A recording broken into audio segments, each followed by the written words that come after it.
In Jeffrey Klein's 2007 book, Inside the World of Comics, the author says comics are a democracy. Fans vote with their dollars, or dollars, as I like to put it. Well, that is entirely true. Sometimes fans are actually given more input to the creative process as a whole than they even thought possible. And many campaigns within Batman and DC Comics history have been successful, much more so than other ones. But this video isn't about that over there. We're talking about fan service that actually got somewhere with their initial proposition. That's mean. I know it's mean. It feels mean to say. But I stand by it, so let's go.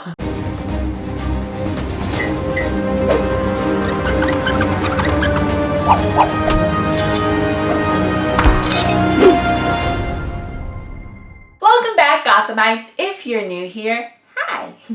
I'm London, aka History of the Batman. Now, of course, every fandom out there has passionate fans, but the Batman has very, very passionate fans, which is completely fine. I have much passion to discussing The Dark Knight on a daily basis. However, in this fandom and other fandoms out there, just name one, there is always a little pocket of toxicity that exists that I wish would go away. But it is what it is. But whether these fans are the good passionate and the bad passionate, I suppose, we all have our own opinions and wishes that we would want for our celebrated characters that we love to read and watch and play. And many times fans want their voices heard by creators, so maybe their desires for this mythology can actually come to life. Well, mostly Batman fans' voices aren't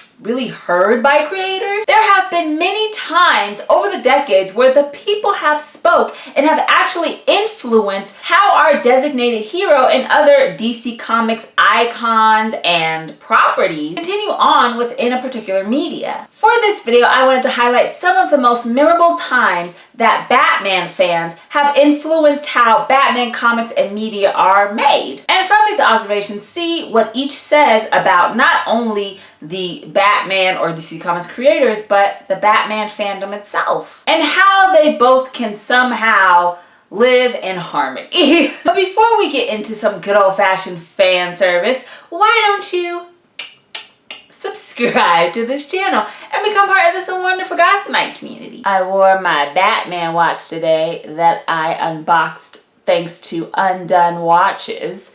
I still love it. I wear it almost every day, mostly when I leave this house. But if you want to check out this unboxing, if you haven't watched it already, I will put it in the description below, because honestly it's a really nice watch and it is available now if you want to go buy it, and yeah, I recommend it anyway. Now, these highlighted moments are not in any particular order. There isn't like from best to worst, or it's not in a chronological order as well. I'm just rattling off some that I know have made a big impact on the comic book world and fans are involved. The first that I wanted to talk about, it goes all the way back to 1978, where fans were able to vote for a new member to be inducted into the Justice League of America. The first Justice League of America, which was created by Gardner Fox, debuted in 1960's The Brave and the Bold number 28. Which, if you can see Starro back there, that is a toy replica of the cover. That is this cover right here. That is now just so iconic. I don't even know if I'm pointing to it. I'm just kind of doing like this. But I'm gonna look at my monitor. Yeah, it's around this area. And of course, the original team consisted of Batman and Superman, who are leading the Justice League of America. But even in their first comic with the Justice League of America, they didn't fight with them because they were too busy. But I get it. If you just have Batman and Superman there, you don't really need everyone else. They could just defeat Starro and call it a day, you know? That wouldn't be fun at all. The original team was Superman, Batman, Wonder Woman, Green Lantern, Martian Manhunter, Aquaman, and The Flash. So there were only 7. And very shortly after this debut, they received their own self-titled publication within DC Comics as the months and the years went on, the team grew exponentially and over the years would be known for its very rotating roster. So you got to see all kinds of amazing DC heroes part of this epic ensemble team. But what was very cool is that during the 1970s and 1980s, fans were beginning to be more involved in voting within the comic book world. And in 1978, fans were actually able to vote for who they wanted next added into the Justice League of America. The winner was announced in Justice League of America issue 160, and then within the following issue of 161, the winner would be officially inducted by the current Justice League of America members. And my girl, Zatanna, won. Now, I know you're like, oh, who cares? But no, okay? Of course, within the Justice League of America, most of the members are comprised of men. See, they're like that. They're like, oh no, that's a problem. They're like, who we gotta get? Because that's literally an issue. Which most teams within the DC Comics world are, besides teams like Birds of Prey. And there were only 3 women at the time before this vote that were in JLA. And that was Wonder Woman, Black Canary, and Hawkgirl. And in this vote, you had a choice of 5 members, and you could only vote 1. And that was Zatanna, Black Lightning, Metamorpho, Supergirl, and Captain Comet.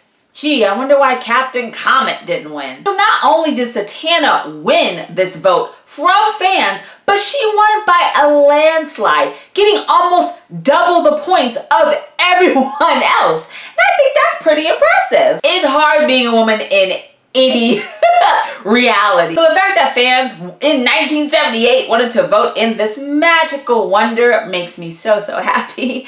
And of course, Zatanna would spend many years with the Justice League of America, helping out and being the awesome hero that she is. If you don't know, Zatanna and Batman are like real close, and not even in the romantic way. They're just really good platonic friends. Like right now on Instagram, which is at History of the Batman. So if you're not following, go do that.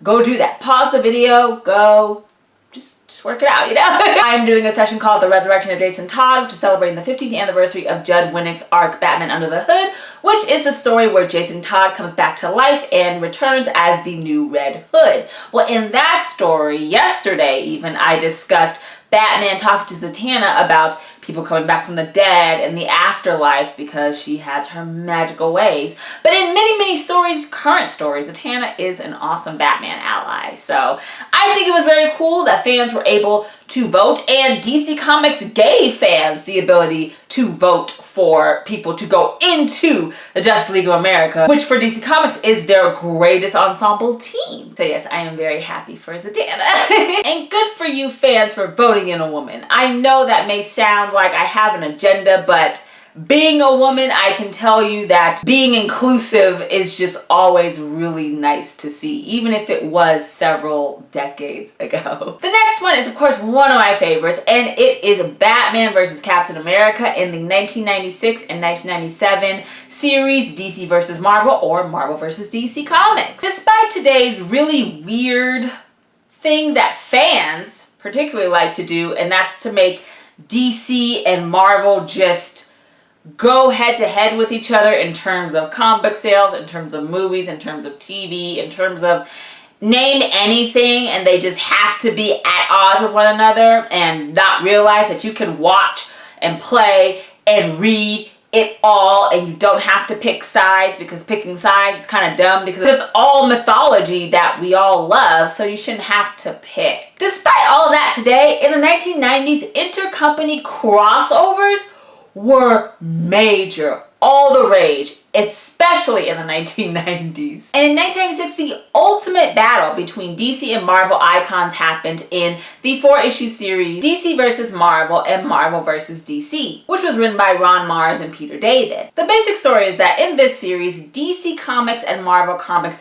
represent separate universes, and they both learn of each other's existence. Now, the gods that represent each of these universes decide that they have to have an ultimate battle to decide who should actually be the universe that is this comic book world. It can't be both. They can't both live in harmony, they think. So they have to get their greatest heroes to duke it out to decide who should actually be here and who should just go away. This resulted in 11 different fights that happened within this core 4 issues, where 6 of the fights were decided by the writers, but 5 of them were actually decided by the fans. They were able to vote to see who would win in this DC versus Marvel battle, which is awesome.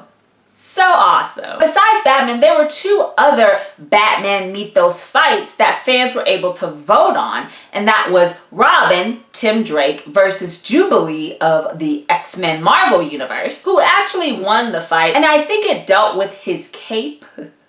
How he won. Something real ridiculous, but he won. And then there is Selena Kyle, aka Catwoman, who lost against Marvel's Elektra. But in issue number 3, Batman and Marvel's Captain America, the super soldier that was one of the founding members of the Avengers, had to go head to head. Now, if you're thinking, how are you supposed to figure out if fans didn't vote who should win? Because really, when the 2 fight, they're pretty much equal. And they show that in the comics, because I'm sure the writers and the artists realize that Batman is really compatible with Captain America. Even though I do talk about Batman's Marvel counterpart, the one that is probably most compatible in personality and skill and all of those things, in a video that I did. So if you want to check that out, I do an actual alphabet that is A through Z of DC and Marvel characters,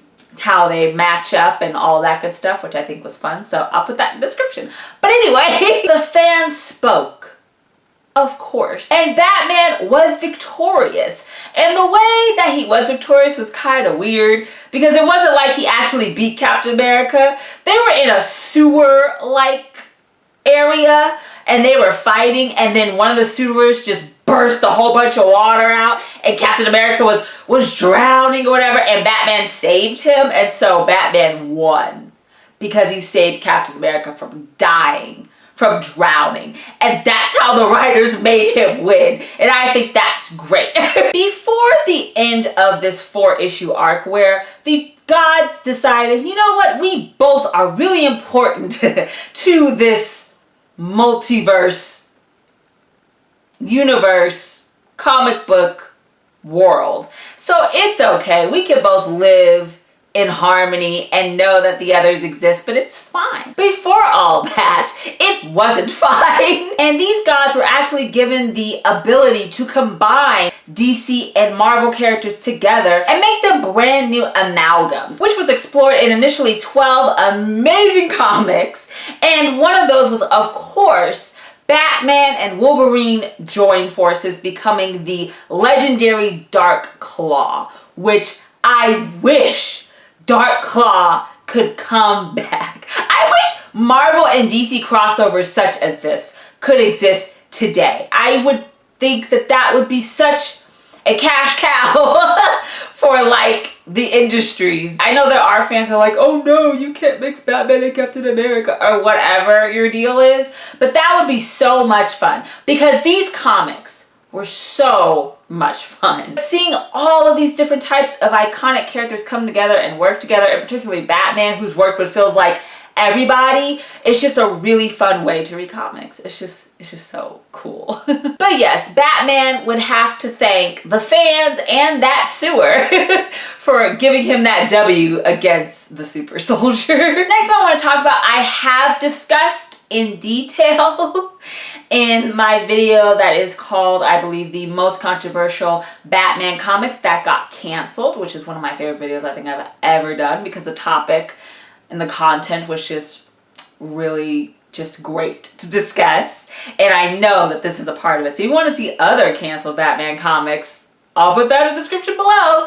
If you're new here, I always recommend things that connect to what I'm talking about. So I know this seems like shameless plugging and things like that, but if it works, it works, you know? And how can you not have enough Batman in your day? How can you not have enough Batman videos to watch? You can't. So why don't you check it out if you haven't? A lot of what I'm about to say is very reminiscent of what I said in the video, so if you've seen that, you know what you know. But back in 2015, the Joker was celebrating his 75th anniversary, which makes sense because the Joker is celebrating his 80th anniversary this year. And like many other heroes or villains within DC Comics, when someone is given a really cool anniversary or something fun is happening, whether it's a movie, TV show, whatever, that particular character gets lots of different variant covers. So there were many Joker-themed variant covers throughout the DC Comics publications during the month of his anniversary. One was the variant to Batgirl issue number 41, and originally the art was created by Raphael Albuquerque, and it pays homage to Alan Moore and Brian Boland's 1988 one-shot graphic novel, Batman the Killing Joke. This is the image right here, which is based off of the part in The Killing Joke where the Joker comes and shoots Barbara Gordon, paralyzing her from the waist down. And then of course, after this arc, she retires as Batgirl and becomes the awesome computer genius hacker Oracle for the next practically 25 years until she is brought back into the universe with the very mild, soft reboot of the New 52 in 2011. But once this cover hit the internet, thanks to comic book previews or even DC Comics releasing it themselves, and a lot of people on the internet just did not like the cover. People who disliked Albuquerque's cover started the hashtag change the cover. I remember this, and it's because it was only 5 years ago, and personally, I don't have a problem with it. I still don't have a problem with it today. It's 2020. Still don't have a problem with it, because if we're talking about the Joker's 75th anniversary and his history, although this is very tragic, it's one of the most tragic moments in DC Comics history, just period. It's still part of his history. It's still part of Batman's history. It's still part of Barbara Gordon's history. And if we are trying to celebrate that history, yes, there are going to be bad things that we are remembering, because Joker is one of the worst villains in the DC Comics canon. And this book, The Killing Joke, is one of the most important Joker stories still to date. So for me, I was really bummed out that the response was so bad, so much so that it wasn't even DC Comics, it was Albuquerque himself that made a statement that said, I had no idea that the response really would be this way, and he didn't want to hurt anybody. He felt really bad that people looked at his cover the way that they did, and he was like, I want to pull my cover, and I don't want DC Comics to publish it, and they didn't. The fans spoke, and that cover did not see the light of day officially. The fact that DC Comics wasn't able to do it is a real bummer to me. I always have thought that, because it is a beautiful cover. It's tragic and it's heartbreaking, but the work is there, and you understand why this work was made, to highlight the Joker's infamous history. So that was one that kind of bummed me out. But this next one, I kind of understand, and it's a little funny. I think many of you know the arc Batman Nightfall, which began in 1993, and that is the arc where Bruce Wayne's Batman has to go up against the new villain Bane, who has broken all of the villains out of Arkham Asylum, and Batman has to put them back one by one.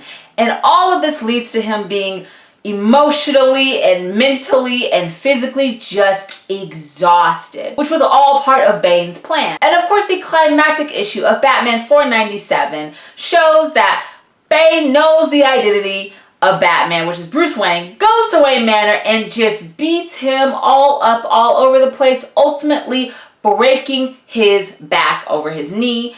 And Bruce is out of there. He can't be Batman right now. His back is broken. So he had to go through the process of healing. So the real question was, while Bruce is sitting over there with his body literally broken into two, who is going to be the Dark Knight of Gotham? Bruce decided to give the mantle to John Paul Valley, who would soon become known as Azrael Batman. Now, we've talked about Azrael many times on this channel. He was a very extra as hell Batman, was very lethal. He changed the suit, he changed the Batmobile, and was just killing criminals left and right and just brutally hurting them way more than Bruce's Batman ever did, which of course showed everyone around them that this is not the same Batman. It was a really bad tell I don't know why we had to be all extra. Apparently, the fan response to Azrael, people didn't like him. They didn't like that he was really, really lethal. They just didn't like his attitude. They didn't like how he didn't really work with Tim Drake or how he treated Commissioner Gordon. Just all different types of complaints. Fans were not happy. And actually, DC Comics listened to these complaints and told the writers and the artists on this series, you need to rush the rest of this so we can soon put Bruce Wayne back in the mantle. There's Nightfall, where Batman is trying to get all of the criminals back into Arkham Asylum. His back breaks. Azrael slowly takes up the mantle. All that good stuff. And then there's Night Quest, which focuses both on Azrael's time as Batman in Gotham and Bruce's time actually training and healing and getting back to his normal self to become Batman again. Now that arc, they actually rushed, practically cut it short, to be honest, to go to Night's End, which was the third and final series within this entire saga, which showed Bruce Wayne completely healed, or healed enough, I suppose, and going up against John Paul Valley, who didn't want to give up the mantle of Batman. He's like, no, I'm Batman now. I don't care if you're okay now. I want to keep it. They battle, and of course, Bruce Wayne takes back the mantle. But then for a very short period of time, which is shown in the arc Batman Prodigal, Bruce actually gives the Batman mantle to Dick Grayson while he continues training his mind and body to get back to exactly where he was as Batman before. I think Azrael is a very polarizing figure for Batman fans. You either love him, you love his style, you love his suit, you love, you know, this is the way for the Order of Saint Dumas, or you just hate him. You don't like him, you don't like that he kills, you don't like anything about him. There is no one that's just like, he's cool. Like, it's so one or the other. And fans spoke and said, get this out of here. Throw this away. Where's Bruce? It should have been Dick Grayson. I would even accept Tim Drake over Azrael. They were just through with it. And hey, they changed it. Our next memorable moment of fan service is very, very recent. Like a few months ago recent. And that is thanks to DC Comics' now kind of annual villain celebration that they do. This year was no different, and it was called Year of the Villain. And DC Comics released one-shots that celebrated many, many DC Comics Batman villains, and one of them being Harley Quinn. And in her special one-shot, fans were actually able to vote for their favorite villain in several different categories. Now, you were given a choice between 20 different villains. But it wasn't just Batman rogues, but it was rogues throughout all of the DC Comics universe. But some Batman ones were characters such as Bane, which, love Bane, he's my favorite. Joker, but the Batman Who Laughs Joker, which, ooh. And if you're like, who's the Batman Who Laughs? I did a whole video explaining who the Batman Who Laughs was, so I'll put that in the description below as well. We have the Red Hood, which I love because I think he's always been and always will be very villainous. We have the chilling Mr. Freeze, which, yes, so good. And other characters from Ra's al Ghul to even Catwoman. I love her. But I think the categories are just so interesting. One is comeback villain, most obsessed villain. Now, that can apply to everybody. Best supporting villain. What is this, the Oscars? Best villain upgrade. Prime. And this one, best justification for evil. That's the best one there. Like, that is the kind of stuff that I love to read about when I am reading about certain villains in comics, like why they are doing what they do. I freaking love it. Now, fans were able to go to DCVillainoftheYear.com, and the form looked like this, or the advertisement looked like this, I suppose. And they had between November 1st and November 10th to vote within these 5 categories and pick from the 20 villains listed who they think should win that category. And then the results were debuted on December 11th, and in the earlier mentioned book, Harley Quinn's Villain of the Year #1, that is where the fun Batman rogue held a big award ceremony to announce who would win these categories, because of course she did. And of course, for the most obsessed villain, it went to Bane, because when I'm filming this today, the first book in the series with James Tynion IV and Tony S. Daniel on the Batman publication began. But before that, the arc before, City of Bane, was Tom King. That was like a month ago. Bane has been still trying to break Batman like in the last year. Like, he hasn't stopped since he debuted in '92. He's obsessed with bats.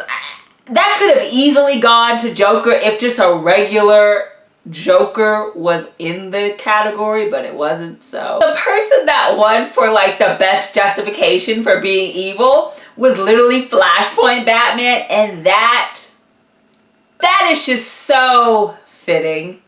It's just so fitting. The fact that a Batman won for the best justification for being a bad guy. I love comics. The best supporting villain was the ventriloquist, which, awesome. I feel that. The best comeback villain was Red Hood, which it's been a little bit. He's going through it right now, but clearly he won an award, so it's all good, right? But the one that cleaned up the most is, of course, the Batman Who Laughs. He not only won the best villain upgrade, because from Joker to the Batman Who Laughs, what an upgrade, I suppose. But he won the overall vote for who is the villain of the year. DC Comics fans spoke. They spoke. And they were like, oh, I like that crazy person. All of these results in the entire comic, which is very, very funny because all in an award show, but death is included and people fighting and all of mayhem, because all of the villains are literally here at like the Legion of Doom, you know what I mean? But that issue is very fun to read. So check out Harley Quinn, Villain of the Year #1 to see the results and just read the comic, because there are tons and tons of villains in there. All the villains came out for this special night to get their award, hopefully. Now, the last two that I'm going to mention, of course, you all probably know about. That is, of course, we are discussing voting whether or not Jason Todd lives or dies. Okay. Jason Todd should have stayed dead. I don't think that Red Hood was necessary. I honestly think that it would have made Batman evolve and try to figure out how to conquer his grief and his guilt in a healthier way if Jason Todd stayed dead. I honestly think that, because him coming back to life did not help that, like, at all. But anyway, if you aren't familiar, I suppose, Jason Todd became the second Robin the Boy Wonder after Dick Grayson left Batman, went on to work with the Teen Titans, and took up the very mature mantle of Nightwing. Yes! So of course Batman needed a new Robin, or at least that's what DC Comics and the fans wanted. They were like, oh no, there's not gonna be a Robin? Y'all gotta fix that. So that is when Jason Todd came into play. And it was great. I mean, people liked him. It had a almost carbon copy background, just like Dick Grayson's. I mean, they played it really, really safe when bringing in a new person to be Robin, where we've seen the same Dick Grayson be Robin since literally 1940. But it wasn't until Crisis on Infinite Earths happened in 1985, which you're like, what's Crisis on Infinite Earths? Here's a video in the description. I explain it all. All you need to know is that that arc was the first time the DC Comics universe was rebooted. So things changed, characters disappeared, and origin stories were updated, including Jason Todd's in Batman issue 408.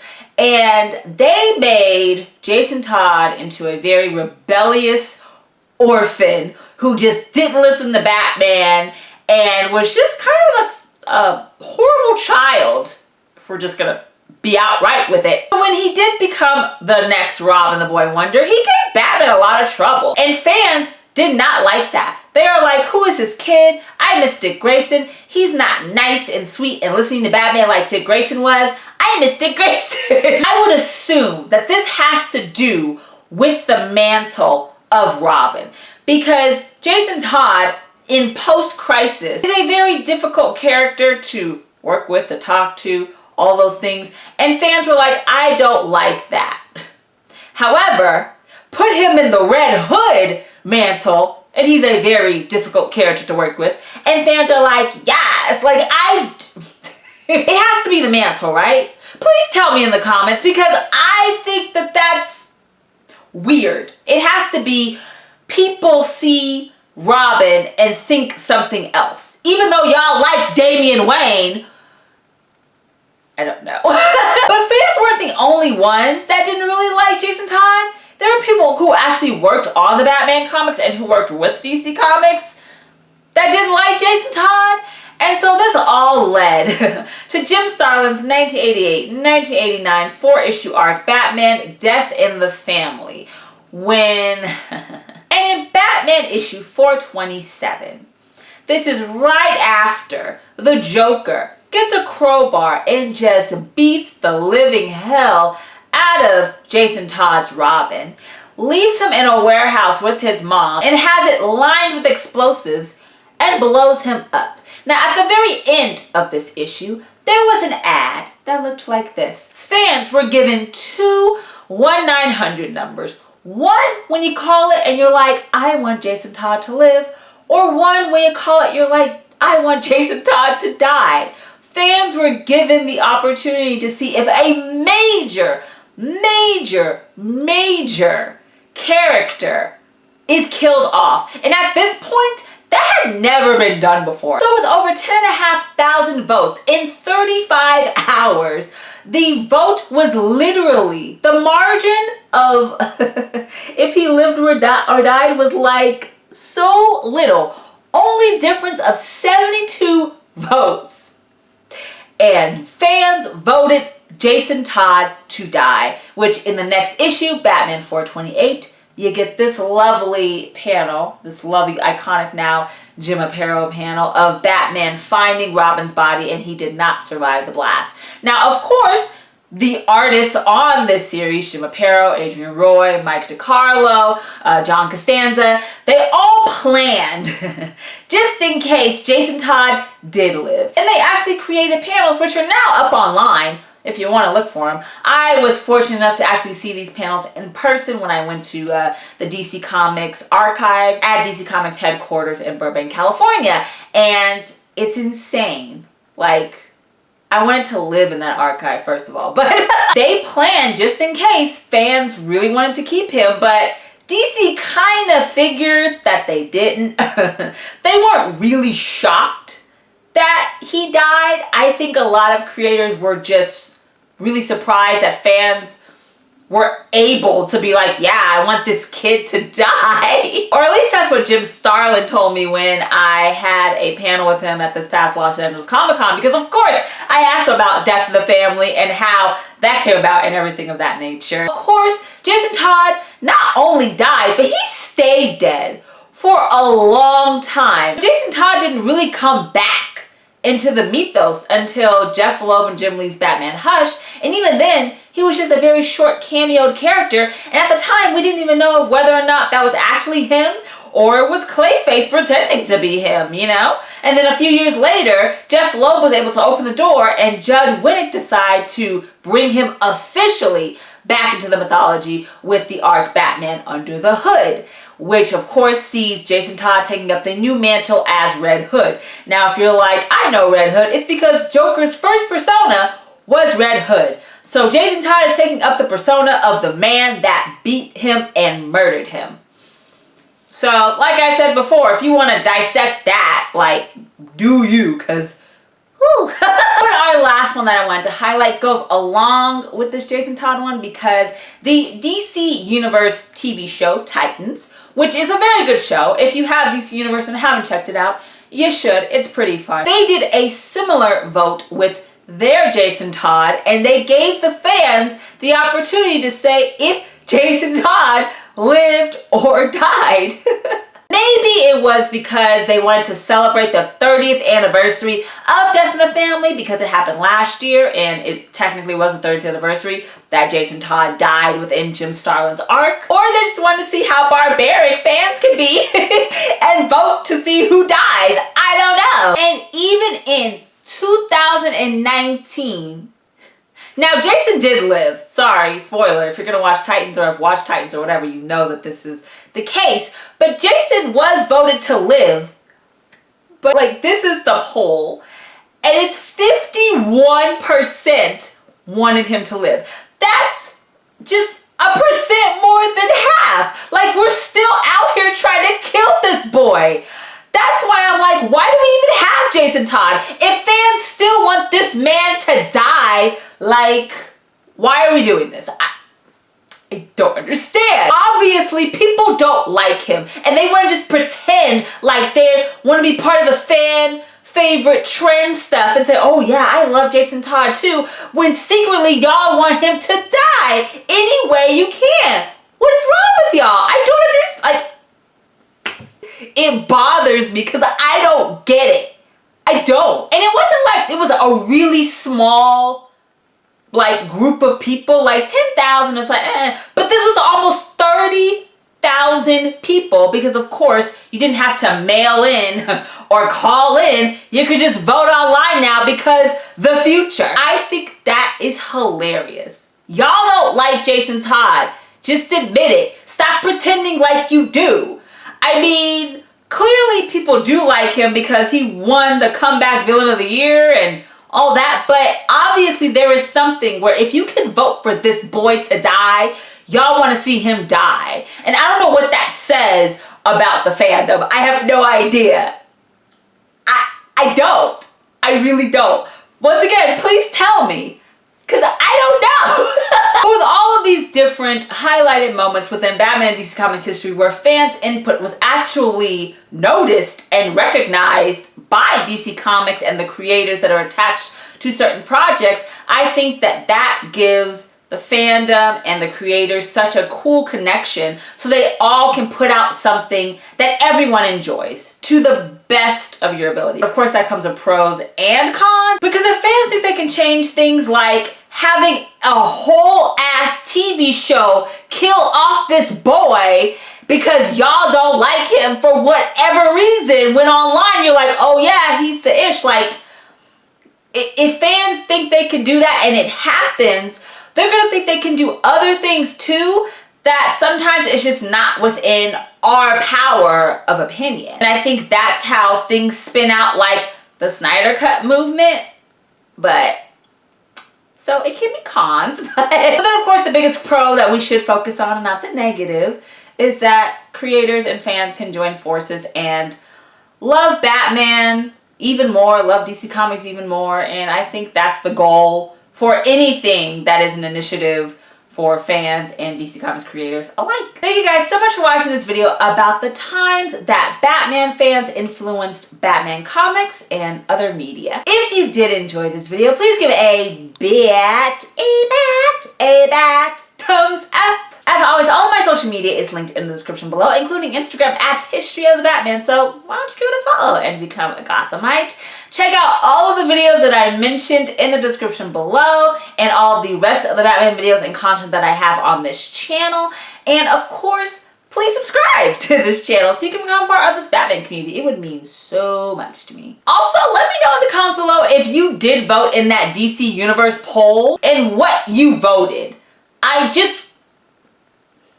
I don't get it. Like, it's obvious that killing Jason Todd is like a fetish for people, because even 30 years later, okay, I'm sorry. I hate when I don't understand why things happen sometimes like this.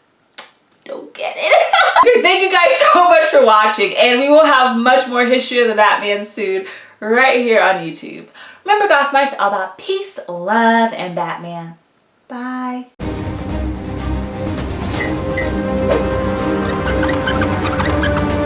What?